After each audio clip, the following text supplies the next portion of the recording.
Cool. We are recording. Excellent. Welcome, everybody, to the Skin Deep podcast, where we talk with tattoo collectors and just get to know a little bit about them. I've got Kat on the other end here, who she just told me when we were first chit-chatting that she's no longer in Columbus, Ohio, or close to. So tell us a little bit about yourself. Introduce yourself, Kat. Um, I'm Kat. Until recently, I lived near Columbus. I just moved to the Portland, Oregon area after many years away from the Pacific Northwest. I convinced my husband to let us move back out here, and luckily he fell in love with it the same way I did the first time I came here. So I'm That's thrilled awesome. about that big life change. I would assume it didn't take much convincing. I did have to bring him here. So that was a big trip. We it's been, I guess, about a year and a half since his first trip, and after that first trip, like on the way home, he was like, "So when are we moving?" Yeah. But I mean, you it guys took are out. another year, trying to figure out the logistics of it, get him a job out here, sell our house, all that stuff. But got it done. Is he So working with motorcycles still? he's Or bikes? yep, mhm, yep, Okay. yep. He found a great Awesome. dealership out here, so they've been taking good care of him and keeping him busy. So it's good. That's awesome. So let's talk tattoos. I don't even know the answer to this. What was your first tattoo?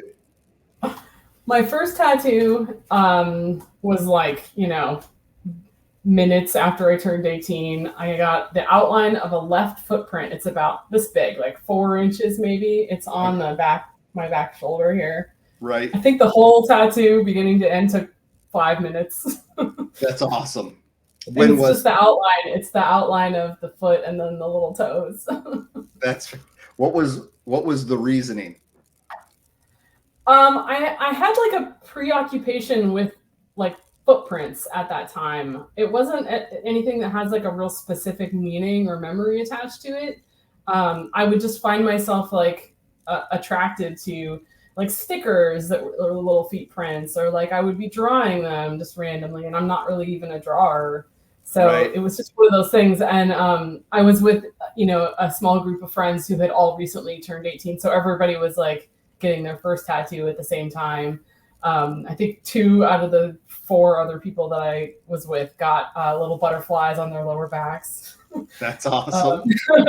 This was in the 90s in Florida, so that was very like on brand for them. But I don't have any business having a butterfly tattoo. So Cool. So when did you get bit by the tattoo bug? Oh, it was way before that. I mean, I grew up, from a very young age, like listening to metal and rock music, and just kind of like admiring the glamorous side of the lifestyle. The Yep. cool clothes and the ripped up T-shirts and the ink and the big hair, and like I was just like, yeah, that's cool. It makes sense. And when I was a teenager, I worked in a record store, and so we had all the tattoo magazines and stuff that we sold there. And I think I spent more time reading the tattoo magazines and looking at pictures than I did, doing my actual job. Aside from mopping the floor, I remember a lot of nights mopping the floor. Now that was similar to me. I knew I wanted to get tattooed young from seeing it on World War II veterans, my grandfather's buddies, but I got like I knew I was going to be sleeved when I was like 14 because of like Motley Crue and shit like that. Go. It was definitely the music influence that drove me to like, I must figure out how I can be heavily tattooed in life. Yeah, I don't ever remember like making a conscious effort to do it. It was like kind of a given. I was just like, there was no question of like whether or not I was going to get tattoos, or if I was going to end up, with a decent amount of them. The pictures that you'll share on the podcast are probably less than half of the ink that I had. You haven't even seen most of my tattoos. I've got my back done, and I've got this arm and stuff like, and those are the ones that are like, I don't know, like less exciting to me, or they're older and they need some attention or whatever. So I know I've done at least one tattoo that was kind of family oriented, but what would you say kind of percentage of tattoos that mean something to you versus tattoos that you purely got for cool factor or that gray area where it kind of means something, but at the end of the day, it also was just really fucking cool. I mean, I feel like to some degree, most of them are like in that gray area, or like it's just a combination. Because I do think for me, it's equally about the art and the um, not even necessarily like sentimental meaning, but it's almost more about just like the experience of getting and having a tattoo. Right. Which is like that's a hard thing to talk about because it's like it's it's just not a lot of ways to like put that into like a container that you can talk about very easily. Like, but I don't have tattoos where I'm like, oh, I just got this one because it looked funny or because it's stupid or whatever. Like, I don't really have any like that. Like, I like all of my tattoos pretty much equally. Some are better than others, you know, sort of aesthetically and Right. quality wise. And certainly some of my early tattoos were not done well and haven't aged well or got too much sun and like all that kind of stuff. But it doesn't mean that I don't like them any less or that I didn't, you know, that I would like regret the reason that I got it or, you know, would have, Right. oh, if I could go back, I wouldn't get this tattoo. Fortunately, I don't have any of those kind of experiences, you know, and I know lots of people who are like in the process of getting pretty major pieces lasered off so that they can get something else. Right. Or getting their arm blacked out because they don't like the ink that they got, and like that's cool too. And it's cool that that's even an option, you know, because for so long, if you weren't happy with your tattoos, you were just stuck with it, or you know, wait around until you can find somebody who can really do a good job covering it up. Yeah. Well, it's funny too. We kind of have a joke around the shop, well, at least with some of us older tattooers, that some of this new young generation, because there's so many good tattooers out there now who are just killing the game, that there's some people out there that don't even have a mediocre, let alone a shitty tattoo.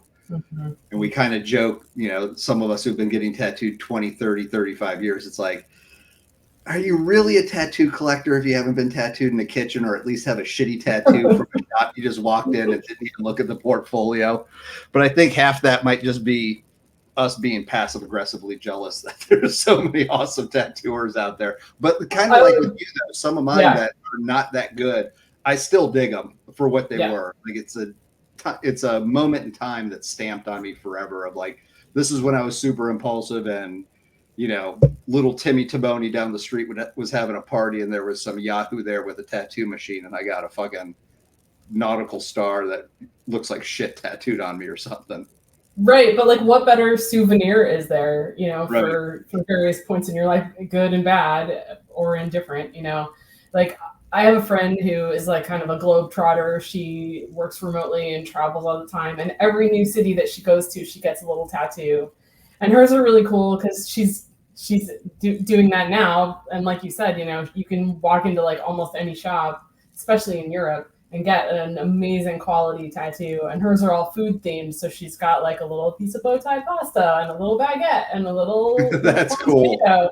And it's like really nice. And I for sure have looked at her and been a little jealous that I didn't like, you know, commit to a theme or something like that when I started, you know, getting my tattoos. Not that I would like go back and change it, but if I were, you know, 25 right now and get, you know, collecting like my first tattoos, then maybe I would do it a little different. I don't know. Yeah, that's cool though that she has that theme. Let's cool. bring up some of your tattoos. Okay. I think this is the last one I did on you. That's right. Awesome. Yeah, this was super fun. So I thought the cool thing is that when you said that you wanted the kind of bloody rose, that you didn't want the classic where it looked like it was dripping, which was awesome, but then put me in a conundrum. I remember we had that conversation because we looked at some of those bleeding rose pictures and I was like, oh, they look like they're melting, they look like they're crying, like it just didn't, like that image never looked right to me. And I really did issue you a challenge of like, you know, like I want to make this look like, you know, bloody havoc. Like how do we make it, you know, how do we make it a bloody rose, but in a different way. And this turned out perfect. Like when I start thinking about a tattoo, like like I said, I'm not like a visual artist, but I am a creative person. So like I can have like kind of an idea in my mind, but I would never have been able to explain this design as it is now. Like I needed to kind of help interpret that. And that's one of the things that I've always loved about working with you on tattoos is that I can kind of like, this is what I'm thinking about, and it needs to have this vibe, and then you can figure out what the visual representation of that. That's one of the fun parts of getting tattooed with somebody who's got real, artistic skills. Well, it was cool that you put me up to the challenge because I think this is the first tattoo I ever did with opaque grays instead of gray wash. I think I remember you saying that, yeah. And now I use opaque grays in so many of my tattoos. Like once I did this, I was like, damn. So thank you for making me push my boundaries here, because ultimately I kind of was able to add another tool into my toolbox. That was a super fun one. Then what do we got here next? So we've got the nature scenery, which definitely, as I knew, represented the family. So this is a matching tattoo with Sean. That's right.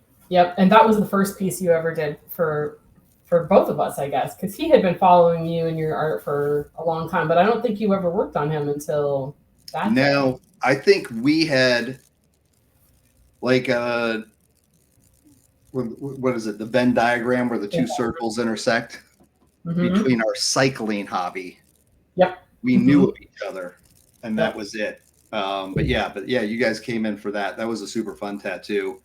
And then of course we did the Halloween ghost kitty, which was a super fun one as well. Yeah, and that was one that you posted as flash like the day before I was coming in for you to work on my leg piece, which we'll get to in a minute. And so we had just done like a little bit of work on the leg, and I think that I don't know if we were done or had just finished a phase of it. I can't remember. But I was like, while I'm here, I want that ghost kitty that you just posted. Oh, I forgot that was an impromptu that we already had a session. Yeah. Well, as soon as you posted it, I had messaged you on Instagram and was like, I want that ghost kitty. Like, don't let anybody else take it. But then, I was coming to see you the next morning. Like, we just already had that set up. So that's awesome. Another good reason to have a long-term, relationship with your artist. Yeah, absolutely. You can get first dibs on their new cool flash. Yes. First dibs. And then next up, we have a few other tattoos here we go. So we've got the first two I did not do, and then the third one I participated in. So let's go to the root vegetables. So those were done maybe 7 or 8 years ago now by Haley Slackerman in Columbus. Okay. She's super she only does black work like this and is super into the fine line, realistic, style. And I've always wanted a root vegetable tattoo. I cook. I'm Italian. I cook 3 times a day, sometimes more. And I have a like undying love affair with root vegetables. And there is some symbolism there of like being grounded, being rooted, coming from the earth, having a connection. Oh, that's cool. So the same way that I did with you, I was kind of like, I want a group of root vegetables. I want it about this big, it's going to go here. That's on my upper thigh. And I was like, I'd love to see what do we have in there. We've got carrots, chioggia beets, and French radishes. And I was like, can you include these and then just do whatever? And she just drew it. And I was like, yep, that's it. That's perfect. That's awesome. It's a cool tattoo. I like it. Root vegetables make good tattoos. Like there's so much texture to the actual real item that it translates well in the skin. Then we got. And I love all the different greenery too. Like that the rose is the only other like flower that I have, but I'm super into greenery and I love like you said, all the texture. And this one doesn't have any shading in it, but she did so much with the fine line work that you get a lot of depth, out of it. So Yeah, no, it has a ton of movement and character to it. I dig it. yeah. The bird. The bird is the newest tattoo I have, and I got it when I brought my husband out to Portland for the first time. When you go to Portland, you got to put a bird on it. So, so we both got bird tattoos from the same artist, but his is different. His is a bird and a jelly donut. Okay, cool. But I asked him to do, so he did Sean's tattoo first, which is really cool, and came from his flash from like a few years prior, I think. And I had asked him, well, I want like the same bird, but like if you had just like done a little quick like pencil sketch of it, in your high school notebook. So I wanted it to look like very kind of smudgy and scratchy, Oh, that's cool. So yeah, so I like the way that one turned out. Yeah, It's that's got a rad. little stick there because we had originally drawn it without the stick, and the bird just kind of looked like he was like just kind of floating there, dead. Right, Let's give him a little stick to hang on to. Give him a little life. That's awesome. Where's that again? That was out here in Portland. I'm blanking on what the studio is called, but it's closed now. Oh, that's a bummer. Like, yeah, gone closed. Hopefully he's down. And then we've got the ghoul in the tree. Yeah, this piece is. So this tattoo is, I guess, technically 3 tattoos because 3 different artists have worked on it now. So it started as just the ghoul girl, and she was just kind of like floating in space. And she is from a Wes Ben Schoder painting. Ben Schoder did a lot of cover art for Slayer, and he's notorious for, drawing and painting demented, dead-looking things. I saw his painting with the girl in an issue of Tattoo Savage magazine in like 1995. And I ripped out the page and I put it in my little notebook, and it sat there for years. And then I got that tattoo in my living room when I was dating a tattoo artist in Florida. That's awesome. Yeah, she's been through it too. So she was, like in my mind, she's dead. She's a ghoul. In the original painting, there's like this apocalyptic graveyard in the background, and she's got this like staff with all these bones hanging off of it and everything. The day after I got that tattoo, I was in my backyard playing with my dog, and all of a sudden I felt like my legs were on fire, and it's because I was covered in like 100 fire ants. Oh, and they bit me all the way up and down my leg, all over my fresh tattoo. So my legs swelled up. I ended up getting a staph infection. I had to take antibiotics for weeks. And when she healed, like most of the color was like just gone.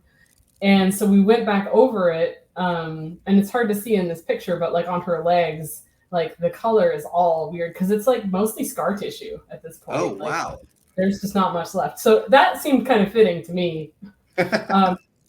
Like based on like whatever her backstory is and the relationship that got me the tattoo and the big picture there of like stupid things you do when you're 20, That's a wild story. So when did the tree come into play? So probably not 10 years later, more like 6 or 7 years later, when I lived out in Washington State, I met another tattoo artist who was like total metal guy, and he knew the painting. I met him like through friends randomly in a social setting, and he was like, "Oh, that's Wes Ben Schoder," and I was like, the painting. And so we got to talking about it, and I had always wanted to add on to it, but I wasn't really sure what to do. And he was the one who suggested putting her in a tree. And I was like, that sounds cool, like a big ass gnarly dead tree. And he was like, yeah. So when we started working on that, he actually did that tree freehand.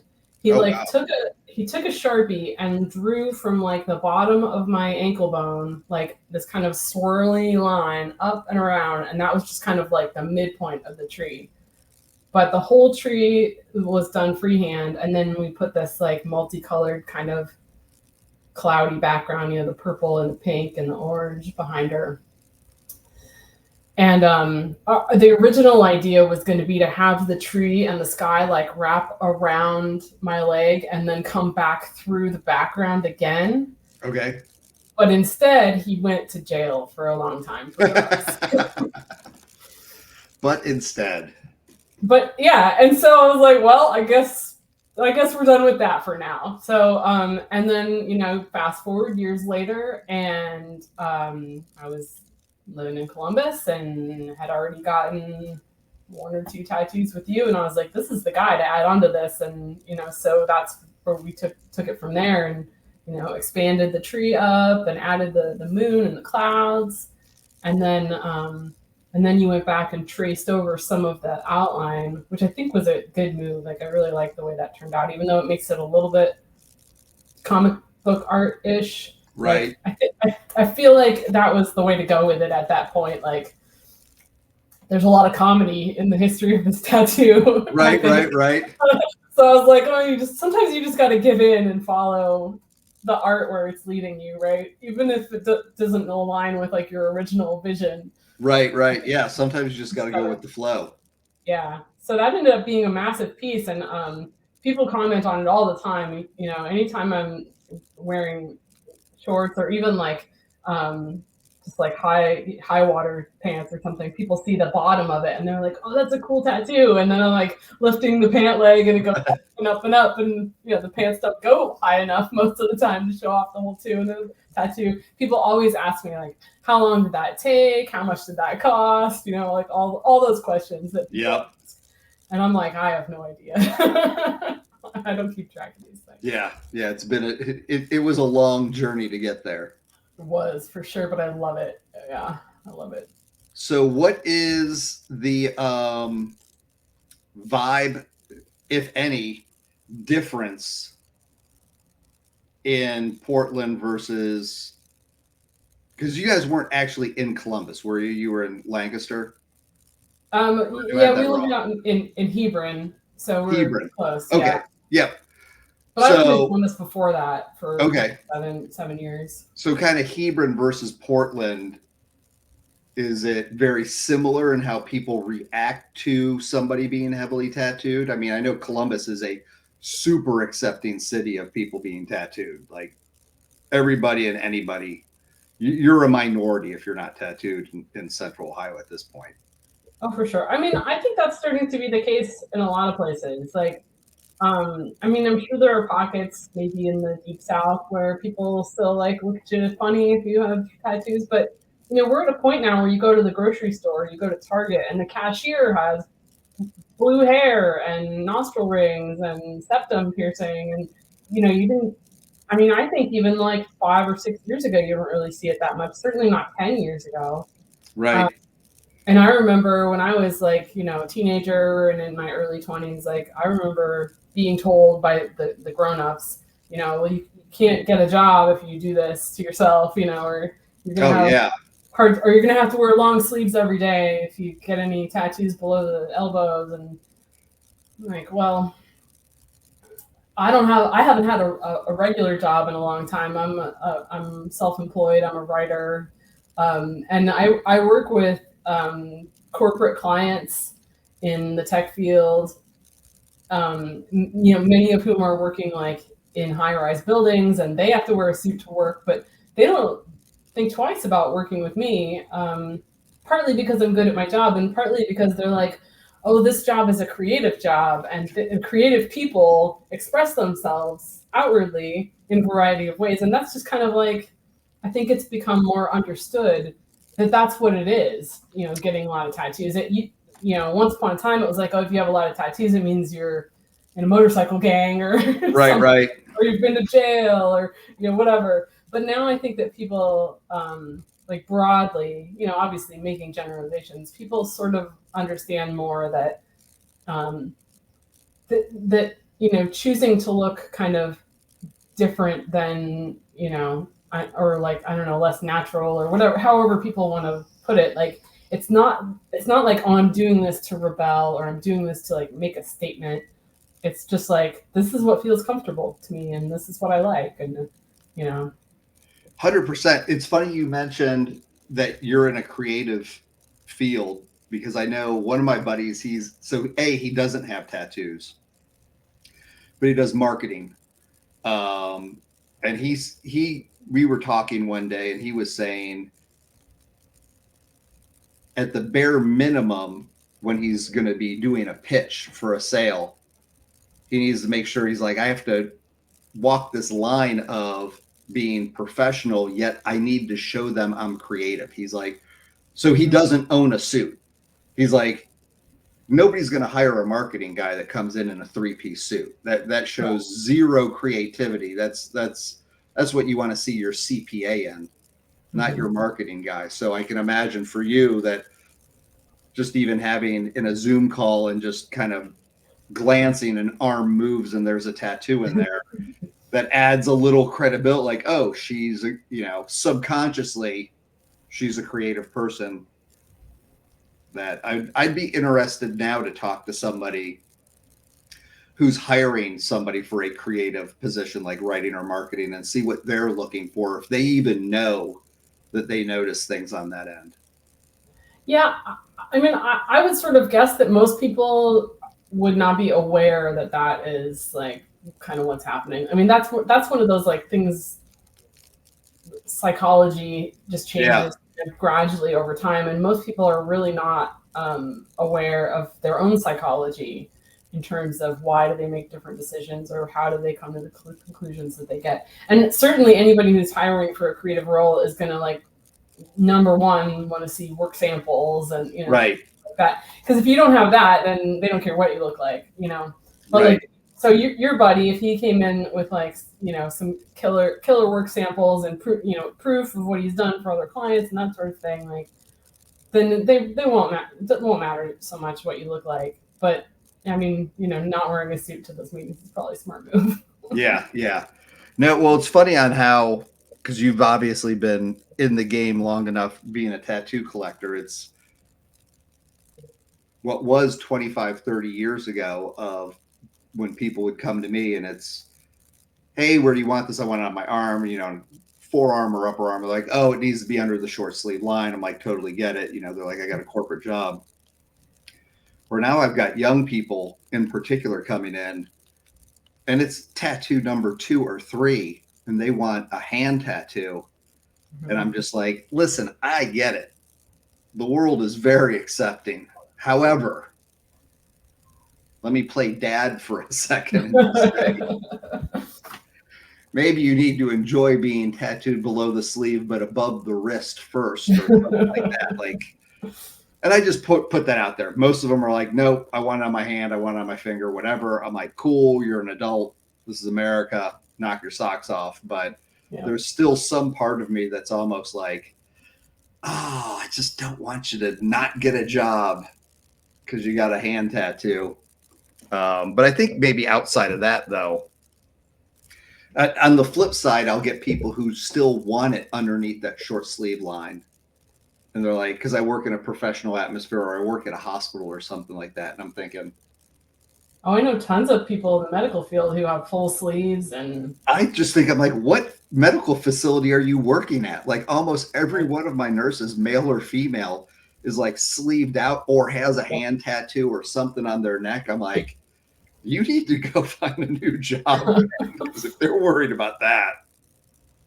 Well, I think there's something to that, in just like work culture as a larger thing. Like there's so much that's changing about work culture, from where people work to how they get their work done to when they work. Like all of that is changing so rapidly right now, mostly because of the pandemic and everything. Yep. Companies had to go remote and now they find out they can't go back because everybody likes it too much. But I think that, your appearance has a lot to do with that. I think the ideas about having like strict standards about appearance in a corporate setting, like that's just one of those kind of like ancient rules that people agreed on. And then there's not like an official time where everybody sits down and goes, well, do these rules still make sense? they just kind of linger on until they fade away. And the generations changing in the workforce has a lot to do with that too. You know, boomers are retiring, and you know, Gen Xers are moving up into those more senior roles, and Gen Xers certainly don't give a fuck if you have tattoos. So yeah, exactly. Yeah, it's a whole new day and age, and I'm stoked about it. Yeah, it's awesome. What have you thought about what your next tattoo is? I haven't really. I don't usually have like a running list of future tattoo ideas. Okay. They just kind of come to me, like I'll wake up one day and go, this would be a cool tattoo. And then that idea sticks around, and it, you know, it grows legs, and then it's jumping up and down, and you know, like they do. And then it's like, okay, now it's time to get this tattoo. That's usually how it goes. So I don't have anything really cooking in the hopper right now. There will be more for sure. Awesome. Well, hey, I appreciate you taking time out of your day to join us on the podcast. Yeah, always fun to chat with you. Enjoy Oregon. I'm jealous. Come visit.